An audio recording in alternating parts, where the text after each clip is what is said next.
Well, kind of strange when you come off finals that they always get a kick out of how none of us appreciate finals once we're done. We don't really think back to how difficult it is, but going back to our game against Oakland, coming off those finals, I thought we were very good defensively. I thought rebounded the ball really well. We didn't shoot it real well. Our big concern is the turnovers. I don't know why. We've done a better job. We're at a little over 12. We were down in the 10s and 11s. But we made some casual, and unfortunately, some of it, Cash has made some passes that are unlike him. So I think that would take care of some of it. But in Northwestern, if you just look at what's gone on in the Big Ten, we always talk about how hard it is to win on the road. And there used to be a couple of mainstay programs, and then those changed over the years. And one of them recently was Nebraska, or was Rutgers. And I bet you when they were here, you thought they were an okay team, not a great team. Now they look like a very good team, physical, hard to play against. And Nebraska, Fred's playing without his best player, and they go to Indiana and play 40 hours later because KP's, I think, is doing the scheduling or something. A little rip on KP, but 40 hours later, and beats a good Purdue team. You look at Minnesota, you just look at Iowa, earlier they got beat by 100 and now they're bouncing back, I would say this, Northwestern is a very good young team, which means they have ups and they have downs. I love his big guys. I think he's done a great job. Nance and Young are two guys. Young's got 27 offensive rebounds, 10 games. That's more than anybody we got, I think. And they got a lacrosse player. Who I guess either won the Heisman or was up for the Heisman of lacrosse. And I tell you what, the kid plays good, plays hard. They play hard. I know what good a coach Chris is. They're a very well-coached team. I think they're running their stuff. He's simplified it. I think he's done a hell of a job. And saying all that, where are we? Doug Wojcik, one of my assistants, had a great line. He said, you just got to appreciate we're trying to reinvent ourselves. Well, that doesn't sound like a top 5 team statement, but reinventing because of who we lost, and reinventing because what we lost during the year, and then reinventing because of what we went through. And I think that's a good phrase for us right now. We are reinventing where we are. The last couple of days of practice, today was one of our better practices. I think we're back to demanding what we need to demand, and I think they're back to accepting what is needed to be demanded. And I think we shot it a lot better in the last couple of days. I'm not saying we're back to anything normal. I'd say we're making progress in this reinvention part of our career. Rocket continues to make some progress. It's been slow because we just don't want to do anything that would damage, meaning prolong, not damage, prolong him being out. So right now, it's big question mark for Wednesday. Let me see if I do like some coaches. He's out till the end of the year, but he may play Wednesday. That's for you. So I'd say he's doubtful for Wednesday, but I wouldn't rule anybody out. And then we have to make some big decisions after that. But he is making some progress. I said it 3 times in 3 different press conferences, enjoyed even today. His energy, he's just been a different guy. I think he sees things differently. And I never thought that would happen, but what a cool thing that it is happening. As I said about Northwestern, young team with Young and Nance as 6'10" forwards, balanced attack. They got 4 guys in double figures. The kid Spencer, I think Kopp, K-O-P-P, is one of the really good young players that can shoot it. He's got strength. He reminds me of a young Kispert, the kid from Gonzaga, 6'7", can do a lot of things, can make shots. But they're still finding their way too. So they've had some big wins over Providence and Boston College. They probably had a loss or two they wish they got back, but all in all, to try to be the first team to win on the road this year almost sounds like, why would you have that as one of your goals? Well, because we need something to happen. Is it a motivation thing? Anytime you're playing for conference supremacy, it's motivating. And I think for us, to try to do what not any other team has done so far, and try to be on top of our league going into Christmas. And that's just one of the goals as things move forward. Questions?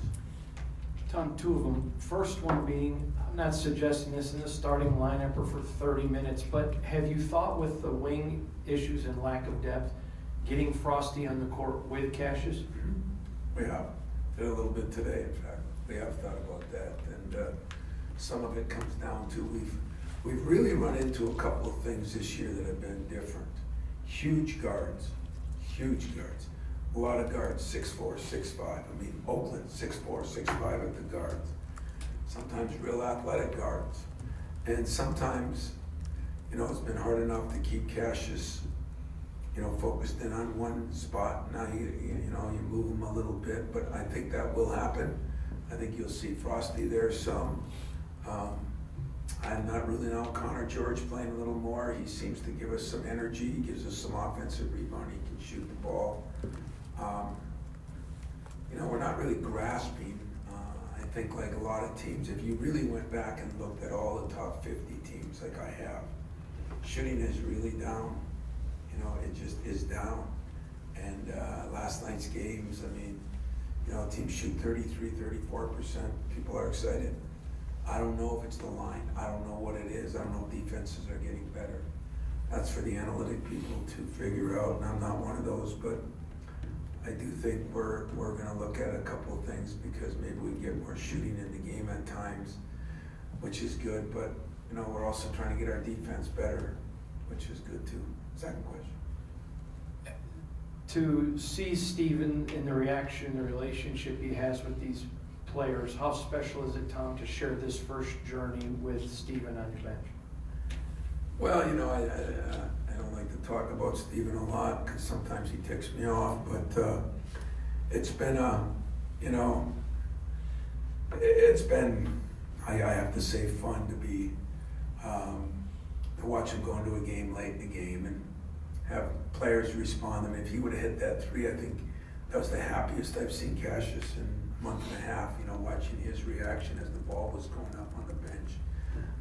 First of all, he ran into me almost, but second of all, just watching, that's cool. That means a team. You got yourself a team.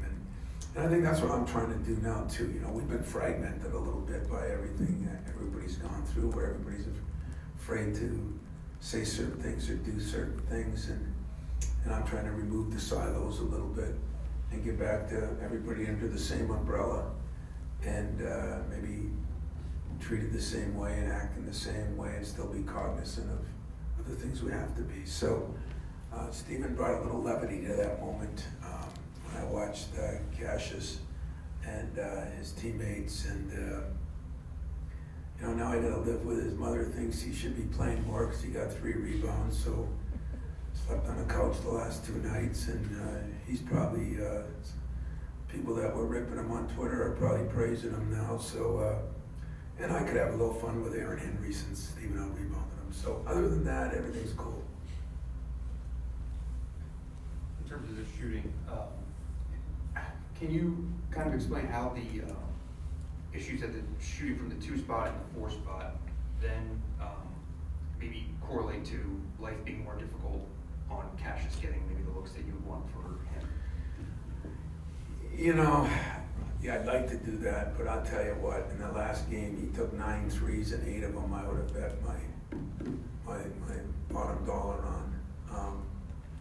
He's not shooting it as good. He was, he's a 43% career three-point shooter.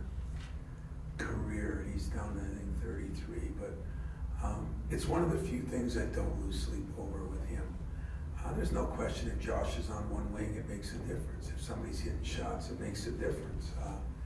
But I can't blame that on anybody else. I just have to look at it like, a better question would be, when guys start missing shots, does it become an epidemic? And I think that'd be a better question, because you're never feeling good about yourself. But we really addressed it the last couple. We've had 3 practices since the Oakland game, and one of them was almost strictly with shooting and getting some time and talking about our passing. Good passes, as Judd used to say, equals good shots. Sometimes the passes are high or low or right or left. And that's one of the things, by the way, I thought Northwestern was one of the best passing teams I watched on film. So I thought we have to do a little bit better job passing the ball. But, maybe early on, Cash had to take a few shots, shot clock, and that's understandable. But when he misses dead nut shots, again, it just, in a little shooter slump. I mean, John Smoltz one time couldn't throw strikes, and I'm sure that Mickey Mantle back in the day when I was growing up, couldn't hit home runs. I mean, everybody goes through a little stretch. The one thing I would say too is you're seeing a lot of teams that started fast, and what we did and why you reinvent yourself and why every year you do, but why Christmas is so important usually is you play some tough teams, you find out where you are, you correct the things that you can correct. Now for us, there's been 1 or 2 things that have been hard to correct for obvious reasons. And so time heals some of those, and we just try to march forward. But I do think that, if we looked at our turnovers, if we looked at our, because we're getting enough shots, if we look at our passing as far as for good shots, and our key guys that can make shots. I mean, you ask about Frosty, he was 1 for 4 with 4 great shots. Gabe was 0 for 5, I didn't think, passed up 1 good 3. Cash was 1 for 9, and I thought he took 1 bad one, the first one of the game. Bad, meaning average, because there aren't many bad ones for him. And I think Kyle was the other one, I don't know, but of our 4 best shooters, I think we're 3 for 18. I saw last night Purdue was, worse. And so I don't know why that is, but definitely, why we felt good about Josh and good about Joey is those guys were knockdown shooters, and Cassius is a knockdown shooter that will shoot that way before we're done. I don't worry about that. Well, that Kyle's obviously a guy that can be that type of player at times. And I guess, is there a way to kind of manage his minutes for the big games, or is it more feel based on how he's doing? I'll be honest on that. I'm not managing minutes. I'm not into time management. That's for too many smart people. I get the more LeBron magic. Let's lace him up and go play. And if the guy's injured, I'm going to do that. But I think the opposite has happened with Kyle. I think he needs to get more time. He needs to play more reckless. Not insane like he sometimes does. You shouldn't jump into a brick wall. But you got to go up and get a rebound, and that's been your strength. And you can't, as I try to tell him, if you live life thinking about dying, that's a little drastic. But if you live life thinking about injuries, and it's easy to say he's one of my toughest kids, but if you've been through what he's been through, maybe you do that subconsciously. So I really put that on him these last 2 days. I said, hey, let's take the gloves off. Let's get after it. Let's see what happens. And because if you don't, you're going to be playing not who you are.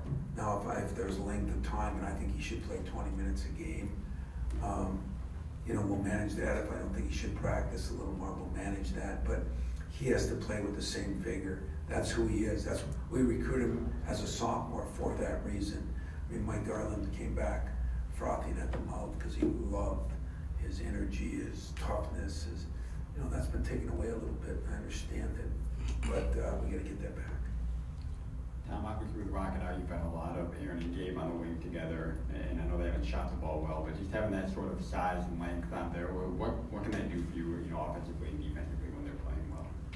Well, if they're playing well, it does a lot for us. What I think Rocket's going to bring is he's still one of our best defensive players, and he's not small, and he's not as big as those two guys, but it's not like he's Tom or something, So I think number one, getting Rocket back would help us a lot. Plus, I think he has such a different.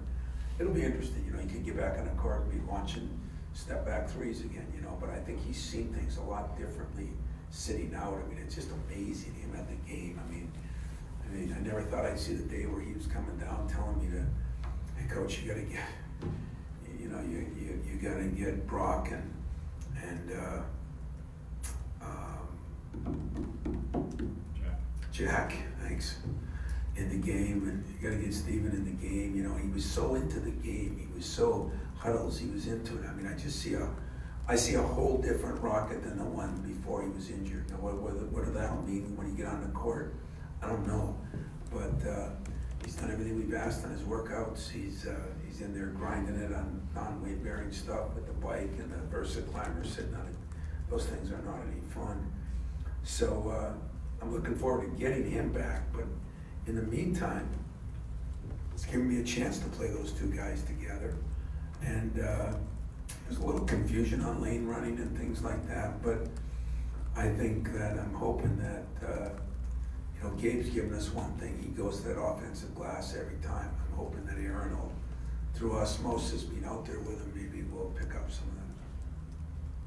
Northwestern goes, I think, about 33% zone defense. How do you feel about your zone offense at this stage? You know what?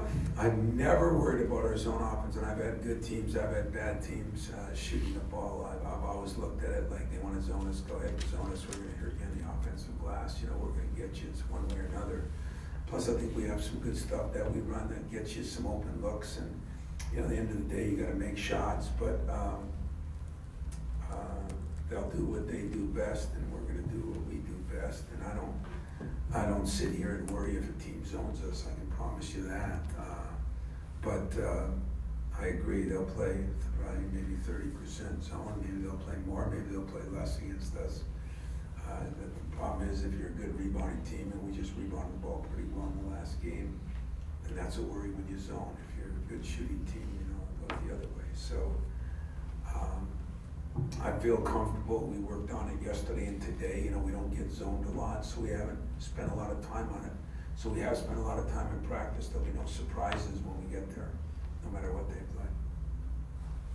Obviously, you'd like for Cassius to have more points, more than he did in the Oakland game. But for you guys to be a little bit more balanced in scoring, how do you hope that will continue going against Northwestern? Because you didn't have that against Oakland. Yeah, I hope he scores more points and the rest of the guys score like they scored. So then we score 10 more points. And instead of 72, we're at 82, 85. That's what I'm hoping, For me, for us, Cassius Winston has to score. He has to get his assists up. He has to get his turnovers down. Well, he can control two of those. He can get his turnovers down, and he can get his scoring up some as he shoots it better and does things like that. The assist bothers me because I'm trying to teach him how to be selfish. And he's a hard kid to teach how to be selfish or how to be demanding. And, when guys miss wide open shots or miss layup opportunities because they don't catch the ball, 2 dunks in the last game, don't catch the ball, those are also assists. And as I do with all my players, I've got team goals up the yin-yang, but I've got personal goals for a lot of them too. And so that's where I like a guy to be hungry, especially when it's not scoring. I love when Draymond, hungry to get double-double, hungry to get rebounds. A team, hungry to lead the league in assists or be a national leader, it's okay when it's points, but I don't think it's ever great that anybody's hungry to just score points. So I want Cash to be a little more demanding of his teammates on You know, he gives him a good pass, that's his job. Be like a good quarterback as I'm watching highlights, you know, if he throws a great fly pattern and he's right there and the guy drops the ball, that's not good. So, I want balance, but I like my balance where, you know, Cassius should get 14, 15 shots a game. And I don't know what he's averaging, I think it's close to that. Do my stat guys, do my analytics people know that, Max? Since that's your job, not Matt's, do you know? It's about 14. You lying, you have no clue. Anyway, that's my wishes, and that, you know, Xavier gets 10, 12, and then you know, there is a pecking order to a certain extent. Aaron Henry's got to come up a little bit. There was a bright spot. He played better in a lot of ways in that last game, and that was a bright spot. Tom, the other day, I think you said something to the effect of, I haven't forgotten about Julius yet, or something like that. Seems like he brings sort of a physicality, toughness when he comes in the game. I'm just, with that spot sort of being under construction a little bit, is there room for him, you think, to, by the end of the season, to carve out sort of an every game role, or is he just kind of going to be that guy where you call on him when you call on him? No, when I say we're trying to reinvent ourselves, you got to give guys a chance to either succeed or fail. And you give guys a chance, and then they either succeed or fail. And if they fail, then it's somebody else's chance. You know, I mean, you see that in football a lot. You see it. You know, there's been a lot of change in some pretty good programs. I won't even mention, but really good programs in our league that have all of a sudden 2, 3 different starters. You know, I just don't know if kids today can handle success or failure. That's part of the problem. And we've trained them to do that, you know, by how we have to coach them, parent them, teach them in schools. And so I think there's more ebbs and flows. And so what coaches are looking for is consistency. And, you know, when I look at Julius, he brings some consistency to me. He knows what he can do, what he can't do. And, you know, like a guy like Malik, when I say again that after 10 games you start evaluating, I know Malik can shoot the ball, but I also know there's other things he can do, and there's certain things he can't do as well. And so we've got to give a guy his role. That's not their fault. They've got to know what we're looking for. And it takes a little while when you have so many new guys that we've had, or so many guys that have drastically changed their role from last year. And you know, you work all summer, you work really hard in August, September, and October, then all of a sudden that changes enormously because of an injury or whatever, and then it takes a while to give some other guys a chance, and you know, well, why doesn't Gabe do what Josh did? You know, it's okay to say, why didn't Josh do exactly what McQuaid did? Because when you lose a guy like that, it's just the way it's supposed to be. But you have all summer to plan for that. You have April, May, June, July, August, September, October, November. When you get a month to plan for that, it's a work in progress. We're still a work in progress, and it might frustrate some, but it doesn't frustrate me. I'm disappointed that I think there's a couple of categories that I thought we'd be better at. I didn't think we'd turn it over as much. I thought we'd shoot it a little better. But there's an underlying factor with a person and with this team that I'm trying to figure in there too. And so what I like is we're trying to, should I say this right? We're trying to continually move forward, and we're trying to learn from our mistakes and adjust, and yet we're trying to wrap our arms around a special guy and try to help him, and those things don't always go completely together. But I see him making a lot of progress. I see us making a lot of progress in the last 3 practices. That's not the changing of the world, but I'm excited to get on the practice floor tomorrow. If I can withstand my my concert tonight, I'm gonna get excited to be on the floor tomorrow, and then see what we do on Wednesday against what I think is a tough team and try to change what almost nobody in our league has done, and that's win a game on the road. Who you want to see? I'm gonna go see the Lawrence Welk of the modern era. Yourself? All right, because I wanted to ask you about that. How do you practice for this, and what where in the world did you pick up the accordion, and how did it become a thing? Well, when I was 12 years old, my mother wanted me to play the piano. And I just thought it didn't look real masculine for a guy that just got back from 5th grade football practice to go play the piano. Because I was young and dumb and not very worldly up there. And so my Italian grandfather had one of those concertinas, you know, that. And so I thought that was a little more cool. And so I told my mom I'd play that. And so I had a little one, and we had a guy, and I practiced, and I played for about a couple months. And then, only injury I ever had in sports, I broke all my knuckles. And so I couldn't play. And they had just bought me a new accordion. I think maybe it was for Christmas. It's upstairs now. It still looks good because it was never used. And I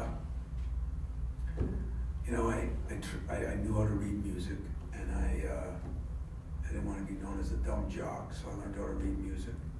And I took it out at Christmas when Mariucci and I were GAs, you know. I told you the story, neither one of us could get a date. We were supposed to go to the Christmas show on campus. So I took him, he took me. I only knew 2 songs. Every time I asked, what song would you like to hear? That was Mariucci's job to say Up on the Rooftop or Jingle Bells. And he did a very good job of that. That's probably where he became a star. He was really good at that. So he did it. We started doing it every Christmas. And I got down here, and I wasn't gonna play that thing in front of Judd. Now that wasn't gonna happen. So it didn't happen. And then I don't know why somebody said something to me, the radio show, and I said something, and so I just started doing it, you know. And so I did what I always do. Last night, got home about 8:30 after a long day, and I pulled it out. And I practiced, and my daughter came by because she wanted to hear the practice.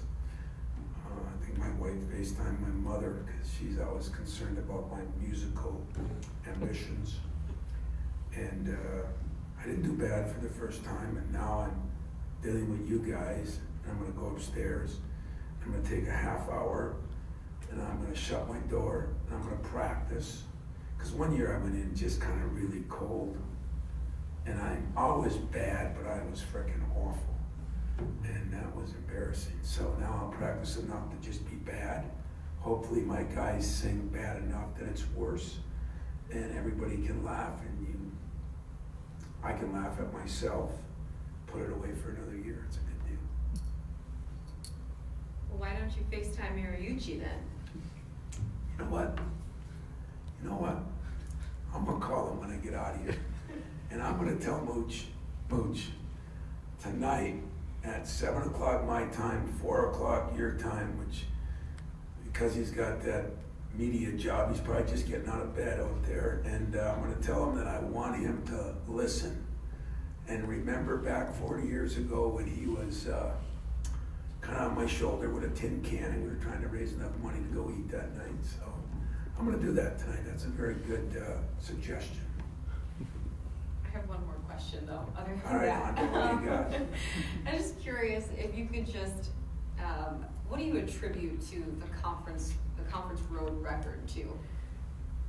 In terms of teams, You know what, I really think there's a couple of issues. I think the league is really good, but I think we've added some more good coaches. I mean, I think Fred Hoiberg, he did an unbelievable job at Iowa State, and he's an NBA coach. And now he's got Northwestern without their best player, and they're playing well. I mean, it wasn't a fluke. I mean, they could have, should have beat Indiana. I think that's one thing. I think there is more parity. I know we've got, everybody is I mean, hell, we had the Heisman and three transfers, you know, and everybody's got different players. I think that's one reason. And I think that it's harder for players to stay focused on the task that they have. And if you don't take someone seriously, you're gonna get beat. And then probably the fourth one, if I really looked at it, how many of those games should have gone the other way? I don't know that offhand, you know, like we automatically think Maryland should beat Penn State. I'm not sure that's the case. So how many of those kind of games? I mean, last night, if I was betting, I would have probably bet on Purdue, you know. If I was betting, I don't know, the Ohio State thing, and Minnesota's, I haven't really gotten a chance. That's one team I haven't seen enough of. But if you look at our league right now, you know, when Maryland came in, very good coach.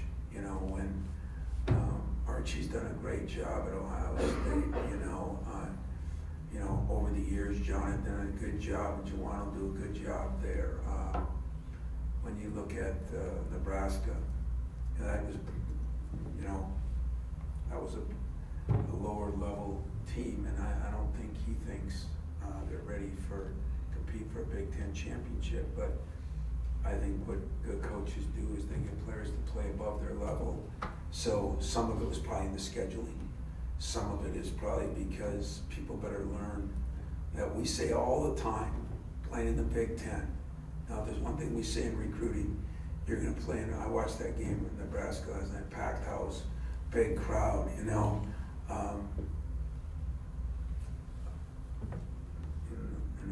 We're used to not a lot of good things coming out of Nebraska because we got Matt. But I mean, most of the time, that fan base down there is incredible. Those of you that get to go down there when we play, and no matter what the records are, I mean, they're there all the time. And so I think some of it's that. I think Penn State had, what I heard, its largest crowd in years for that Maryland game. Our league, boy, good coaches and big time crowds everywhere you go. Minnesota game last night, it was hopping, you know. I think that's a reason. I don't really know. I think it is. And I also watched the Rutgers play more recently, and that didn't surprise me. I thought they were damn good when they were here and tough. And the RAC, I've been there when it's really hopping. And I think it's getting back to that, so give Steve credit there. So I think those additions of a couple of great coaches, I think the addition of scheduling is probably got a little bit, and I say that, your Fred has the worst of all of us. He has a 40-hour prep and turned it around. So, sounds like I'm like you guys. I really don't know what the hell I'm talking about. I'm just grasping for straws because I've never seen this. Has there ever been this? Not through 2 games. So just think about that. How cool. Time for one or two more. Tom, I want to go back to your concert of sorts tonight. How early do you tell the young guys that they're going to have to perform at this concert tonight? Rocket's scared to death, you know? He really is. I might even make him do a solo. Hopefully it's solo, nobody hears him, but anyway, he's, those freshmen, they really don't know what they're in for, you know? And I said, maybe we'll have the freshmen just do it by themselves, and then they reminded me we started that tradition. And Cash said, oh, no, they're gonna do that. So they know it. I got my guy running off the music because I know half of them don't know all the words. So I'm making them learn the words to the song, and then they'll get there tonight. And that's the problem for me is, it's not that I'm that bad of a player, I'm not great, but I'm better than, but they screw up the music and the notes and they don't stay in sync. And then because of that, I look bad. But I think it's like everything else.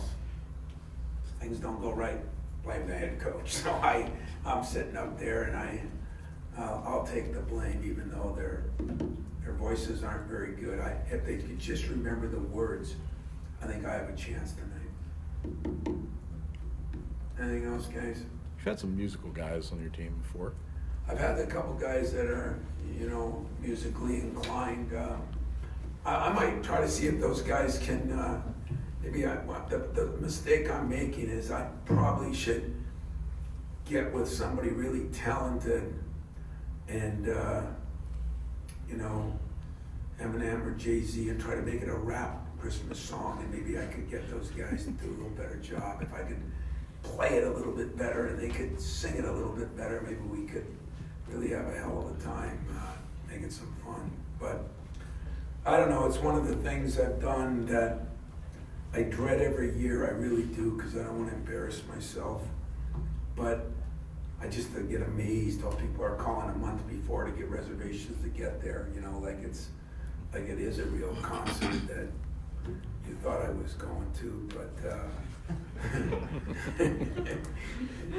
I don't know if I've been to a concert in my life, if you want the truth, so this one's a little different, but I think you're gonna see, as I said, that the league, I don't know, what do you guys think? Instead of having a round table, let's have it here. I mean, it looked like some teams are really playing good, and now some other teams aren't shooting well, and people are playing good people, but I don't know who's that much better than anyone else, even nationally. You know, I was a little surprised. I watched the Gonzaga go down there, and they were all beat up, and yet Arizona's kind of got what Kentucky and Duke have had. They got a lot of really young, talented freshmen, and one of them, who might be the best one, played awful in that game. You know, and that stuff's going to happen. So I don't know. It's going to leave for anybody that doesn't think there's only a few teams out there. I mean, who has won this week? Was it Kansas? Some said it could have been Ohio State. Some said it could be Gonzaga, but is it Kansas? Yeah. Kansas in the AP and Ohio State in the net. Who's in the net? Ohio State's won in the net.